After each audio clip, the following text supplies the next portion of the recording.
brother, let's, I think we should probably start just by giving you, please, the opportunity to share with those perhaps who haven't had a chance to see the documentary yet, the overview of what happened. What happened to you? I mean, it's a long story. People need to watch the documentary to get all the details. And I've got some particular questions in Zanne too that we'll be asking you about certain things you learned, certain life-changing moments. But give us the overview just for people who haven't caught up with that yet, so they can put this into context in terms of what happened to you. Well,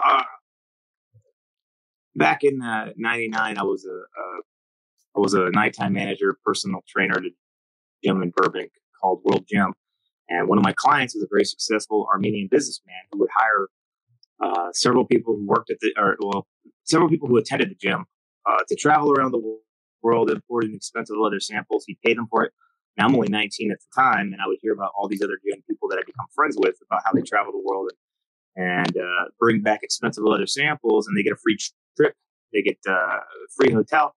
Sounded like a dream job to someone who'd never even been outside of America, a little less. I've only been in a few states back when I was a kid.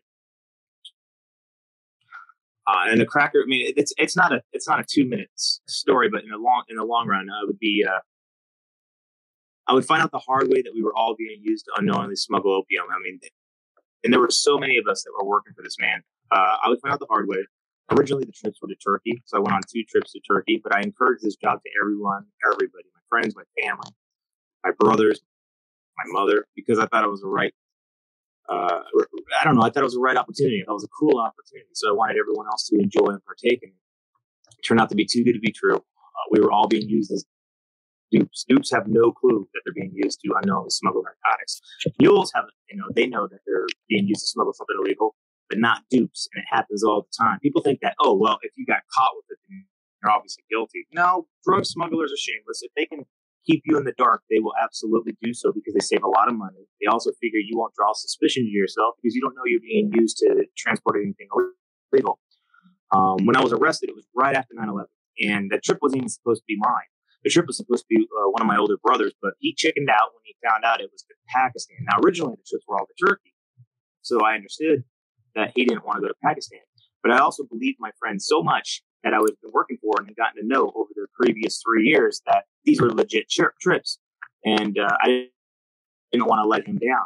And because when I say that something's going to happen, I always do it. My word means a lot to me. So when my brother backed out, I stepped in and I took a trip for my brother. And I began one to find out the hard way that we were all being used to smuggle narcotics. Now, being as though it was right after 9/11, there was a lot of anti-West sentiment. Now, when you're a kid, you think everyone loves America. That was not the case at all.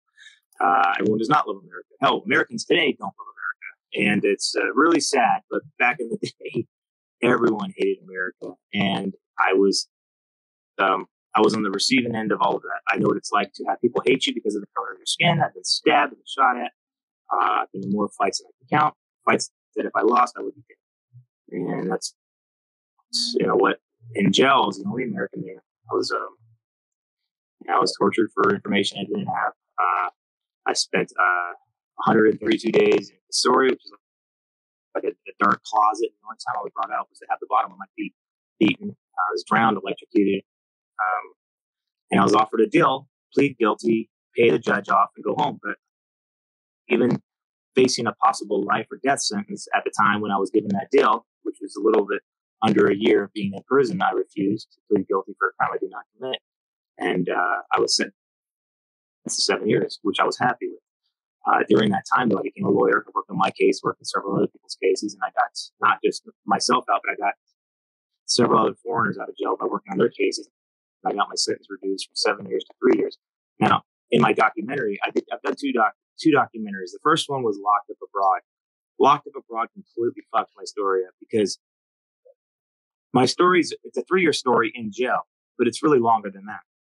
And so Locked Up Abroad told a rushed 13-hour interview and crammed it into 48 minutes. And all they did was take the exciting stuff out of it and tell that stuff.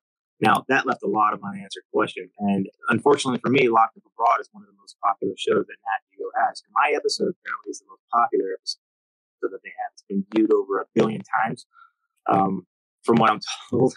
And it's in every language in every country. Now, a lot of people see that episode and they say, hey, I'm full of shit. There's no way I did this and that. And how did I walk into a prison and handle myself the way I handle myself?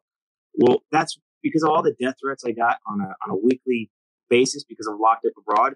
It forced me to go out of my way to make my own documentary, to tell the story the way I felt it needed to be told, which is from beginning to end. And that's why I went and told my own story, my own documentary. It's an hour and 45 minutes long. It's free on Amazon Prime. It's called 3 Years, the Erik Aude. It's called 3 Years in Pakistan, the Erik Aude story. And people who went and watched Locked Up Abroad and hated me, like gave me death threats and were just really disrespectful. I've had several people who watched that talk shit, but then they went and watched 3 Years in Pakistan, the Erik Aude story, and come back to me and go, look, it makes so much more sense now. I'm sorry, I was wrong about you. And the goal wasn't for like people to be nice to me. The goal was for people to know that this shit is actually happening, because this isn't just, I wasn't the only one that this was happening to. I guarantee this stuff happens to people all the time. And had I seen a show like this back in the day, I would have been smart enough to walk away. I wouldn't have been trusting. No matter how convincing my friend was, I would have been like, yeah, no, that doesn't sound legit. I would have walked away. So that's why I tell my stories, because I don't want this to happen to other people. I guarantee this shit's still happening all the time. And I do know that it hasn't been recently, but over the last few years, I've had people say, hey, I watched your documentary, or, and it sounded a lot like I was being offered, or a friend of mine was being offered, and I was able to talk them out of it. And I hope that it prevents, others from having to go through the same kind of pain and ordeal that I had to go